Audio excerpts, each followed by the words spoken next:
नमस्कार।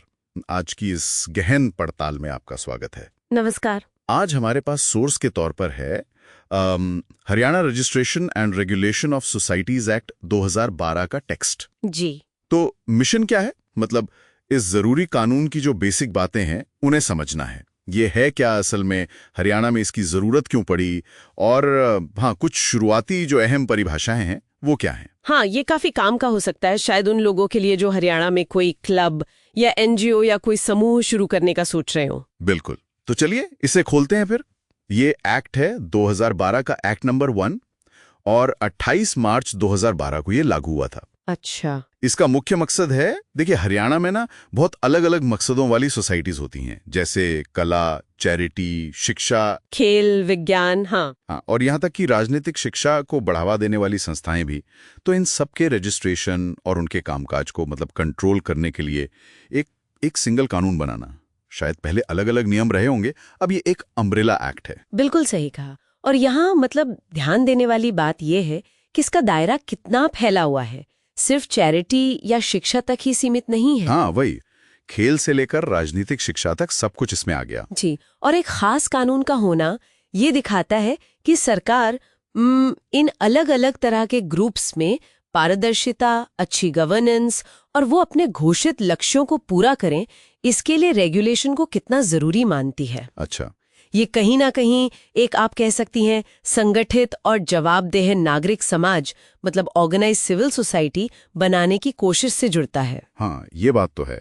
मतलब एक ही कानून इतने अलग अलग तरह के समूहों पर लागू होना, ये दिलचस्प है। अच्छा, तो एक्ट का सेक्शन 1 वो तो सीधी बात करता है। इसका नाम बताता है हरियाणा रजिस्ट्रेशन और रेगुलेशन ऑफ सोसाइटीज एक्ट 2012। कहाँ लागू होगा? पूरे हरियाणा राज्य में। और कब से लागू हुआ? वो तारीख जो सरकार ने नोटिफाई की। ये तो हो गई बेसिक बातें। ठीक है। लेकिन सेक्शन 2 पर आते हैं, जहां परिभाषाएं दी गई हैं। वहां कुछ दिलचस्प चीजें हैं। जैसे एक शब्द है कोलेजियम। कोलेजियम, सुनने में थोड़ा अलग है। क्या मतलब है इसका? हाँ, इसका मतलब है सदस्यों के चुने हुए प्रतिनिधियों का एक ग्रुप, मतलब एक तरह की वो इंटरमीडिएट बॉडी। अच्छा, एक मध्यवर्ती निकाय। पर इसकी जरूरत कब पड़ती है? एक्ट कहता है कि इसकी जरूरत तब पड़ती है जब किसी सोसाइटी में सदस्यों की संख्या 300 से ज्यादा हो जाए। ओ अच्छा, 300 से ज्यादा मतलब छोटे ग्रुप्स के लिए नहीं है ये? नहीं, ये बड़े संगठनों के लिए व्यवस्था है। सही। और इसके पीछे का लॉजिक क्या होगा? मतलब क्यों चाहिए ये कोलेजियम? हाँ देखिए, अगर किसी सोसाइटी में हजारों सदस्य हों तो हर छोटे बड़े फैसले पर सबसे सीधे राय लेना या वोट करवाना वो प्रैक्टिकली मुश्किल हो जाता है ना। हाँ बिल्कुल, बहुत मुश्किल। तो यहीं पर कॉलेजियम जैसी व्यवस्था काम आती है। ये सदस्यों के चुने हुए प्रतिनिधि होते हैं, तो एक तरह से ये पक्का करते हैं कि बड़े पैमाने पर भी सदस्यों की आवाज सुनी जाए, भले इनडायरेक्टली सही। समझ गई। तो ये बड़े संगठनों के अंदरूनी कामकाज में मतलब डेमोक्रेटिक सिद्धांतों को बनाए रखने का एक तरीका है, और शायद मैनेजमेंट को भी ज्यादा एफिशिएंट बनाता होगा। बिल्कुल, मतलब ये प्रैक्टिकल मुश्किलों का एक समाधान है। इससे फैसले लेने की प्रक्रिया आसान रहती होगी, खासकर बड़े मेंबरशिप वाले ग्रुप्स में। जी। अच्छा, इसी सेक्शन 2 में और भी परिभाषाएं होंगी जरूर, जैसे मेमोरेंडम ऑफ एसोसिएशन या बायलॉज, जिनकी बात अक्सर होती है सोसाइटीज के केस में। हाँ बिल्कुल।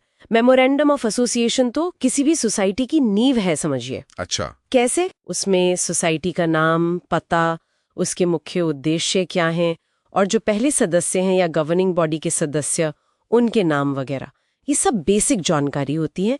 एक तरह से सोसाइटी का संविधान है वो। और बायलॉज जो हैं वो उसके रोजमर्रा के कामकाज के नियम तय करते हैं। तो एक्ट इन सभी चीजों को डिफाइन करता है ताकि कोई कंफ्यूजन न रहे। ठीक है।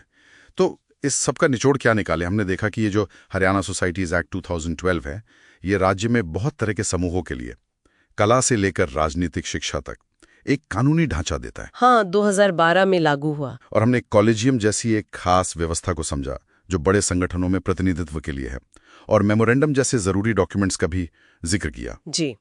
ये सब मिलकर हरियाणा में सोसाइटीज की रजिस्ट्रेशन और उनके सही तरीके से चलने के लिए एक बेस तैयार करते हैं। सही। और यहाँ एक मतलब सोचने वाली बात छोड़ जाते हैं श्रोताओं के लिए।